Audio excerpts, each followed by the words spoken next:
All right, Matt. So I know you get a lot of feedback. Has anybody said, listen, I watched your videos and you are actually the reason I decided to get into the trades? No, absolutely. It happens all the time. We get messages from people that maybe their parents looked down on the trades before and now they're happy that their kid's striving and has a good career path. All right, so last question for you. Somebody who is watching this, who is in that gen. It's been on my mind a lot how the construction industry is constantly changing. Being an advocate for the trades and pushing people into a blue-collar workforce always has me wondering where this industry is headed. I want to make sure that myself as an individual, if I'm advocating for the trades, that the trades are a good place to end up. I don't want people to end up in this industry and regret it. Today I'd like to go over a handful of things in the construction industry and talk to you a little bit more about them. My personal thoughts on where the industry is today, where we were 30 years ago, and where we will be in 30 years from now. The bottom line is this industry employs 8 million per year and cranks out over $2 trillion in work every single calendar year. The construction industry as a whole is a huge part of the United States economy. But there's a few things that are different about the construction industry in the United States. Where some industries are led by larger corporations, the majority of construction companies are rather small. 57% of construction firms employ less than 200 people. Now that might not seem all that crazy to you, 200 employees is quite a few. But 81.48% employ less than 10 people. That means that 3/4 of the construction companies in the United States are very small business owners. 10 employees is not that many.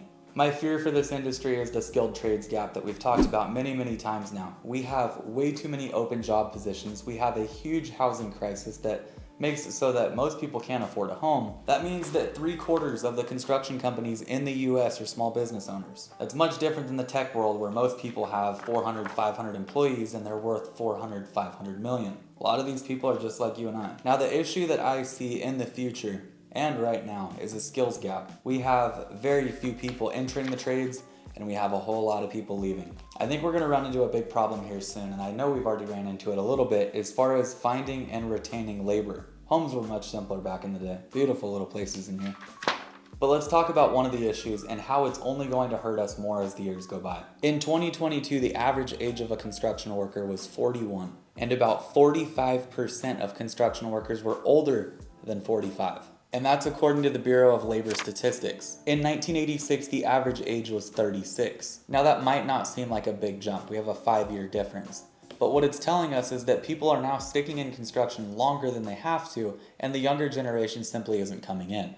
This has been our problem for years now. It might seem irrelevant, you might argue that medicine has people living longer. And before we get too far into this, everything that I'm saying today is strictly my own opinion. You guys are more than willing to combat my opinion. I'm not trying to argue with anybody.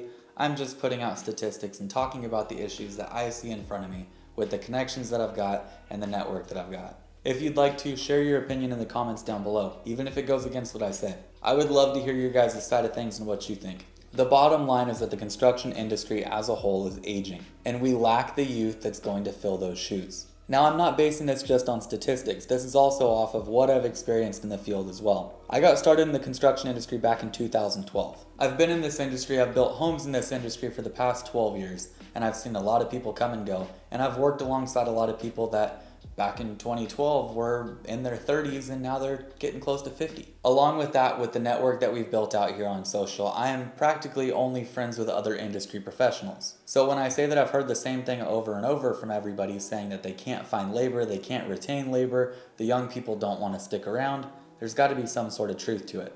So let's talk about that. Now I hear the same thing over and over again. This is kind of cool. This is fight for a tight lot. Talking about how to develop on a 38-foot lot. Nowadays we've done 1-foot setbacks to make things work. Pretty funny. I hear the same thing over and over. It's hard to find new help, it's hard to keep good help, and most of the time the people that have a solid crew are built out in their 40s and 50s and even their 60s.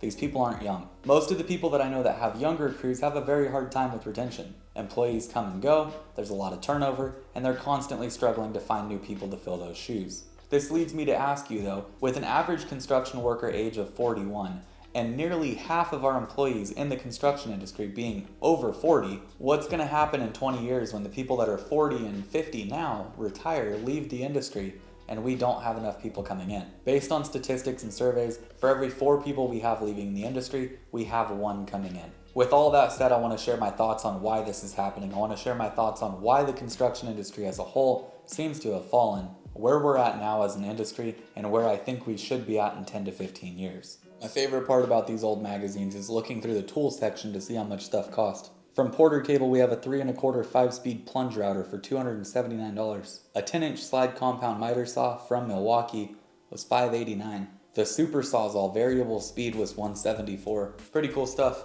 My theory on why we're having a hard time retaining younger talent in the construction industry is fairly simple. We live in a very fast-paced world. Years seem to fly by in what feels like months. And technology as a whole has changed the way that you and I live every single day. Some people more than others. If you look around, every single thing is sped up. It's instant gratification. We get the news instantly sent to our phone. Everything is right at our fingertips. Whereas back in the 90s or the early 2000s even, you had to turn on a TV or a radio to hear about something happening. With all the social platforms that we have right now and everything at our fingertips with our smartphone, nothing takes long to get around. With modern technology, you're tapped in 24/7, no matter where you're at. Now there are pros and cons to all this. The problem that I see with it though, comes in a few different ways. Everything is instant.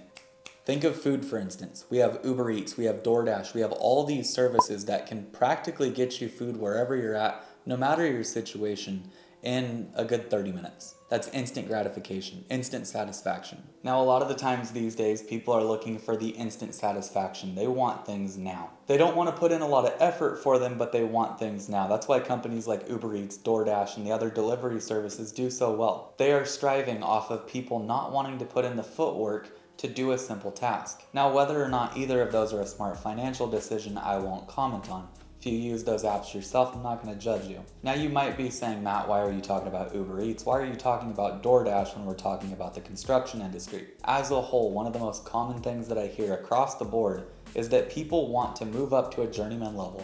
They want to run work, but they don't want to put in the footwork to get to that point. They want to be at the top of the food chain without actually putting in the work that puts you at the top of the food chain. Now, I can relate to this because back in 2012 when I started working in construction, I was at the bottom of the food chain. I made California minimum wage and not a dollar more. I signed a waiver to work for my uncle's construction company and said that I would not touch a saw, a nail gun, a drill, or any sort of tool that could possibly hurt me. I was strictly there to pick up lumber, move stuff around, and clean up. Back then, I knew that I wanted to be able to run crews, teach people things along the way, and the idea of being in charge is appealing to anybody. The issue that I see today is people are very short-sighted. They don't want to put in the effort that goes along with becoming a journeyman carpenter. Instead of attempting to learn to build better, or have more knowledge, or be able to run crews, they want to know what it's going to take to be the top dog on site. So many get lost in focusing on how they're going to make more instead of how they can be worth more. This goes back simply to the fact that people want instant gratification. They don't want to put in the work, but they want the rewards. Whereas in the construction industry, you literally need to climb the ladder from being a laborer to being able to run projects. It's not an easy step and it's not going to happen overnight. The problem with this once again comes back to technology. It doesn't help that we have social media ads plastered everywhere saying that people are making $50,000 to $100,000 monthly trading Forex or buying Bitcoin or trading stock options. The idea that you could become rich or very, very wealthy without putting in a whole lot of effort is appealing to most. In reality though, it's not true. As opposed to spending 2 to 4 years of your life becoming a tradesperson that has the skills in order to build, most people want to either jump straight to the top or figure out some sort of corner to cut to get there. Now that's just one reason why I feel that we have a very, very big lack of new tradespeople coming in, is due to the fact that in a fast-paced world that we live in right now, where social media compares everybody to everybody else, people don't want to go through the trouble of 2 to 4 years of training to be in a position where they can make decent money. They want to figure out a quick method that they can make their money.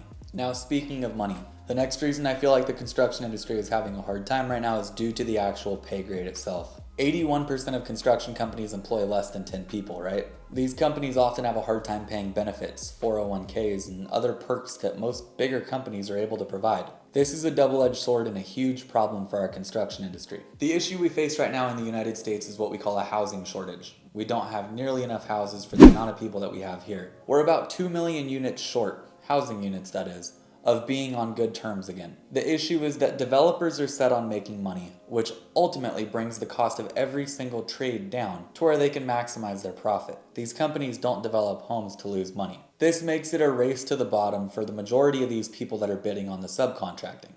The framing, the concrete, the HVAC, plumbing, every trade that goes into building. It is a race to the bottom. Who's going to be the cheapest? And let me tell you, on these housing tracts, on these subdivisions, they don't care who builds them as long as the numbers work. For example, I had a 50,000 square foot commercial building that was supposed to be a retirement home and 28 single family residents that were supposed to go in along the way. This is a very large scale construction project in the millions and millions of dollars. Compared to a big city with huge infrastructure, this is a small project, but here's my example. That project, 50,000 square feet, 28 single family residents, right? We got undercut by $1 per square foot on framing labor, and the company gave it to somebody else. I'm glad it didn't work out because that project had a ton of issues and that project is still going 2 years later. I guarantee whoever undercut us for $1 a foot ate quite a bit of it. But the ultimate problem is that it's a race to the bottom to be the cheapest possible person you can be to get these contracts for these big developers. Now the companies building high-end homes, multi-million-dollar customs for very wealthy individuals, typically have the ability to pay the higher salaries, offer the 401k, the benefit, the paid leave, etc. Now the issue with that is these companies that build these high-end homes don't make up the majority of building in the United States. While they can offer the higher salaries, the 401k, the benefits, it's only going to impact a select amount of people, not the majority. Now the other issue comes from the fact that if we raise the cost of labor, we raise the cost of the bids, which raises the cost of the housing, which ultimately makes housing more expensive and puts us right back at square one. When we're trying to lower the cost of housing and pump out more houses, raising the cost of labor is going to combat that, and it just simply doesn't work. That's why I say it's a double-edged sword. So can you really blame people for not wanting to get into an industry where the pay is going to be throttled because of the fact that we're in a housing crisis? I can't really blame them. Now the next one has been impacting us for about 27 years now, since they started taking out construction classes and shop classes and replacing them with computer classes. When we first landed on the moon, the biggest thing that was studied right after that was anything that had to do with astronauts, with outer space, with anything related to the moon, right? That's typically how it goes. So in the early 2000s, when computers were on the rise,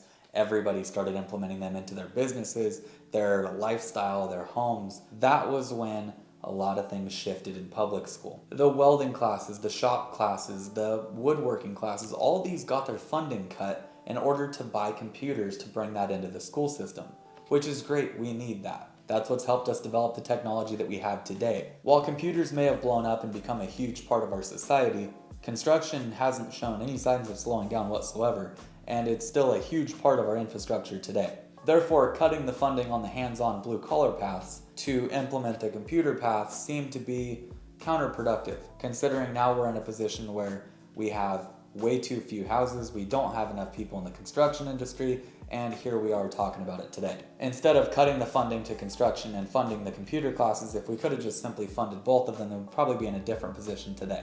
Now the issue is we live in a world where computers are still a very big part of our day-to-day lives, right? From cell phones, computers at home, a lot of the work is done digitally. Heck, we have Zoom calls where people talk to each other different sides of the country or the world even. The issue is building and construction is still as big, if not bigger, than it was in the early 2000s. We needed both the computer classes and the hands-on classes in order to be in a better position today, but we cut the funding to one of them. Luckily, we have grants in place from states, counties, etc. that are bringing back funding to construction classes, shop classes, welding classes, and more, getting kids hands-on and showing them that they have different options. This is a huge part in fixing the skills gap that we have right now, because even in my graduating class of 2014, my guidance counselors, my educators were telling me that college was the way to go and that that's the way to success, and if you want to do it right, you're going to college. Never did it get brought up that I could go into the skilled trades and become a plumber. I have a plumber making $250 an hour with a van. You think he's doing bad?